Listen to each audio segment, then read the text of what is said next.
កសិករក្នុងសង្កាត់ជ្រាវក្រុងសៀមរាបចាប់យកការដាំដំណាំបន្លែចម្រុះជាមុខរបរដើម្បីផ្គត់ផ្គង់ជីវភាពក្នុងគ្រួសារក្រៅពីការធ្វើស្រែ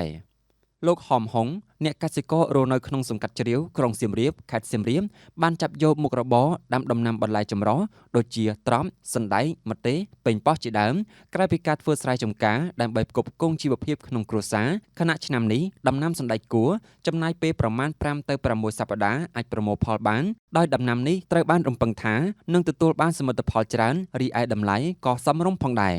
លោកហំហុងបានឲ្យដឹងថាតាមបទពិសោធន៍នៃការដាំដុះរបស់លោកជាច្រើនឆ្នាំមកនេះដំណាំដែលងាយស្រួលដាំដូចជាដំណាំត្រប់និងសណ្តែកគួរដែលហេតុថាដំណាំពីរមុខនេះមានអាយុកាលនៃការប្រមូលផលយូរជាងដំណាំផ្សេងៗដែលដាំម្ដងប្រមូលផលបានម្ដងដូចជាស្ពៃត្រកួនជាដើមកសិកររូបនេះបន្តថាលោកបានបន្តការដាំដុះពីឪពុកម្ដាយក្រោយមកក៏មានអង្គការសង្គមស៊ីវិលនិងអាជ្ញាធរបានធ្វើការណែនាំនៅបច្ចេកទេសនៃការដាំដុះដែលជាផ្នែកមួយជួយឲ្យកសិផលរបស់គាត់ទទួលបានទិន្នផលច្រើនពុកម្ដាយខ្ញុំនាំដាំតាំងពីតូចៗដែរ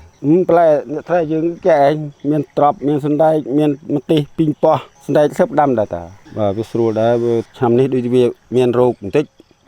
ណែទៅវាអត់សូវនេះទេបើសិនដូចឆ្នាំមុនខ្ញុំដាំបានទិន្នផលច្រើនណាស់ក្នុងដំណាំដែលចង់និយាយថាស្រួលមិនស្រួលអានោះវាចាប់អារម្មណ៍ទាំងអស់បាទដូចជាផ្ទីដូចជាតកួនខ្ញុំដាំដែរតែវាប្រមូលផលលឿនពេកទៅក៏សិនទៅតែគួរវាងាយស្រួលដែរបើសិនជាយើងធ្វើដើមបានប៉ុណ្ណេះហើយតែវាឲ្យផលហើយយើងអត់បាក់ទីទេបាទយើងចាំយកទៅប្រមូលផលវាពិបាកនឹងធាតុអាកាសដែលវត្តសូវស្រួលទៅវាមានសត្វល្អិតច្រើនប្រភេទដល់ហើយយើងពិបាកថែពុកម្ដាយខ្ញុំគាត់អ្នកស្រែ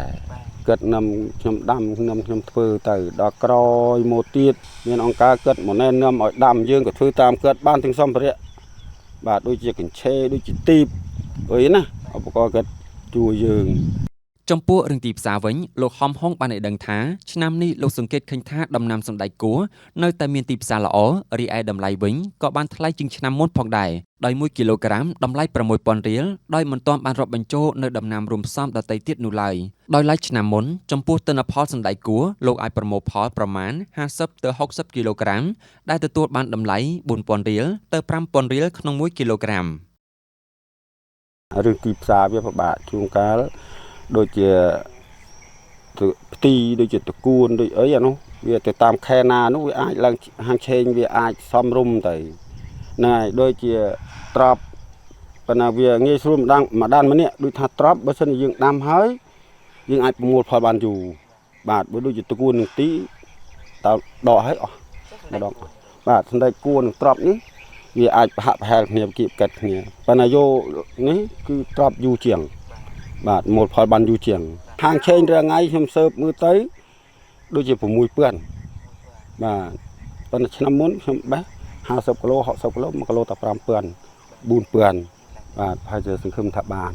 ពីព្រោះហាងឆេងនៅថេល្អ